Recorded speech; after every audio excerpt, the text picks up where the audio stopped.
Please note, this video is meant to be a demo only, and there are a lot of details for each technique that you may not be able to see or understand.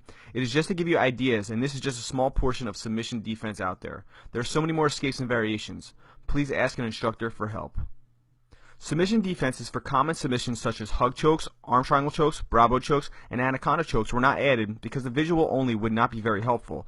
Possible detailed videos for them may be added in the future. When it comes to submission defense, your timing is very critical. You should always know that your best defense is to understand how to not be put in a submission. But if you do get caught with an attack, the faster you react, the better your chances are. When you're caught in a submission, there is such a thing as being too late to defend. That's when you tap. When defending the armbar from the guard, it's very important that you stack your opponent's knees into their face and not try to extend and pull your arm out. When your opponent goes for the armbar, you want to block the arm that he's attacking with your other arm. Feed your hand inside their legs, put your hand on their thigh, and start shaking your shoulder really fast, so then that way it makes it easier for you to pull your arm out. And a quick counter for when they go for the armbar, if they end up going belly down, is to basically jump over and around your opponent. So when they go for the armbar, they end up going belly down, you take your body, jump right over them around to the other side, so then that way it's harder for them to get the armbar. Everyone should understand the posture up immediately when your opponent attacks for a triangle choke. When they attack for the triangle choke, get your head up and get your hips off of your heels, and then put your hands on the inside of the knee and start shaking the knee out so that way you can open their guard. And when you go to posture up and go to shake their knee, if for some reason you still can't open up their legs, you may be able to create enough space so in that way you can swim your arm back inside and there's no threat for a triangle anymore. An escape that I like to do at times when my opponent has a triangle sunk is I do the tipping escape. So what I do is I take my outside hand and I cover my arm that's on the inside so that way I'm protecting it. I tip my opponent's leg all the way down to the ground. Then I start walking my body around and I put my knee in their butt and I push really hard.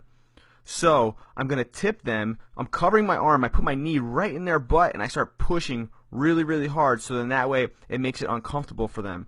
As you're tipping them to the side, you want to put pressure on the inside of their knee, pushing it into you, so then that way you're relieving the pressure and creating space so you can breathe. Another last resort escape that a lot of people do when they're caught in a triangle choke is they step up to their feet, then they start bringing their opponent's legs a little bit over their head and step their legs around over their shoulders, sit down, extend their legs in their body so in that way they can relieve the pressure and the choke. And if you time their attack right, it's very possible that you could tuck your chin in really fast so in that way they don't get a good grasp on you with the triangle choke and you could pop your head out and then start going around and even work a pass. Another escape that people use successfully, especially those who are bigger, is by basically stacking your opponent's knee into their face, and as you do this, you want to hug around their head, put pressure into them, and drive your shoulder into their face. So you're stacking their knee right into their face, bring your arms around their head, clamp your hands together, and then drive your shoulder right into their face, so then that way they open the triangle.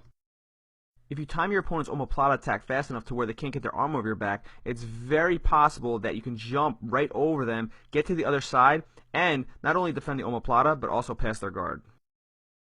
Also, when your opponent goes for an omoplata, if they do not sit up in time, you can put your knee on their stomach, put pressure down with your knee, basically making it uncomfortable, then start walking around, grab their leg for better base, and then pull your arm out as you hip in. If I choose to roll to escape the omoplata, I always make sure I look into my opponent. I do kind of like a log roll, not a regular forward roll, so then this way I can always end up on top and my opponent doesn't end up sweeping me. It's also possible to counter the omoplata attack when you shoot your shin underneath them, basically underneath their butt, and as you do this, you tip onto your hip and you drive your elbow to the ground, and what this does lots of times is it puts your opponent in the turtle position. When your opponent goes for an omoplata, you should always be ready to also defend a triangle choke because this is one of the most common combinations in jiu-jitsu. When they go for the triangle choke, always be ready to shoot your arm back through so then that way you can defend.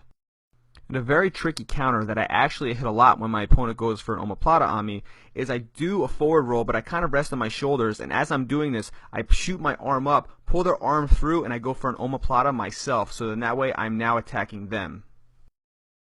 The hitchhiker escape is one of the most common escapes when your opponent goes for an armbar from side control.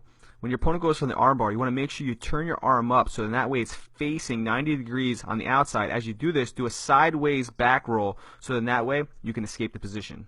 When your opponent goes for the armbar from the mount, it's also possible to do the hitchhiker escape. It's a little bit harder because he has both of his legs over your body, but you want to make sure you still turn your arm out and then turn your body really low so then that way you can escape the position. When my opponent goes for an armbar from the mount, an escape that I do a lot is very similar to the escape for when they go for the armbar from the guard. What I do is, when they go for the armbar, I make sure I protect the arm they're attacking by putting my hand inside the crook of my elbow. Then I put my other hand underneath their thigh. I shake my head out so that way there's no pressure on my face. I kick my legs up and then down so I can get them now in the guard. Then I shake my shoulders really fast so then that way I can escape the armbar. When they go for a Kimura on me, I adjust my body and I put my hand on their hip. As I'm doing this, I'm bringing my hand that they're attacking close to my body and walking it up my chest, which is actually locking them up. I can also do this when they attack from the half guard. I put my hand on their hip and then I walk my hand up my body so that way I can relieve the pressure of the Kimura. When they attack the Kimura on the top, it's very crucial that you do not let them get their hands locked together. You want to hip your body out, use your legs so that way you can break the grip off. A quick way to protect your arm when they go for an Americana is to quickly bump them with your hips and your chest so that way you can create space. Feed your arm through, grab your own wrist, pull it in tight to your chest so that way you can protect your arm. A basic way to defend an ankle lock is for when they go for the ankle lock, first you want to get their foot off of your hip by pushing down on their ankle. Then you're going to slide your body over their leg, pushing their knee across, get the underhook, and then come up so then that way you can stop the attack. A basic counter to a regular heel hook is to roll with your opponent and not against it. As you're doing this, use your other foot, push it into their butt so then that way you can free your leg out. And if they shoot for a heel hook from the bottom, quickly turn the direction that they're reaping your leg. When they go for a knee bar, you want to make sure you triangle your leg that's being attacked. As you triangle your leg that's being attacked, you want to make sure you try to sit up, get to your knees, attack their head, and then sprawl back so then that way you can free your leg. And an important concept to know when your opponent goes for a toe hold is to roll with the toe hold and not against it. You want to make sure you roll with it, and as you're rolling with it, use your other foot to kick their hands off of your foot. A basic defense to the common guillotine inside your opponent's guard is to get up on your toes when they go for the guillotine, put your arm over their shoulder, put pressure into their face with your shoulder, and then quickly put your forearm underneath their neck and then sink back. For most basic cross-collar chokes, the answering the phone technique works fairly well. When they go for the choke, shoot your arm inside, then cover your ear, and then start walking your hand around your head so that way you can free the choke. Timing is very important when defending the bow and arrow choke. When I feel them going for a bow and arrow choke, I quickly sink my body very, very low, put my hand up on their elbow, push up on their elbow, tuck my head out, and then turn into them quickly. Thank you for watching. If you like this video, please subscribe to my YouTube channel and email newsletter. Also, please share this video with all grapplers around the world.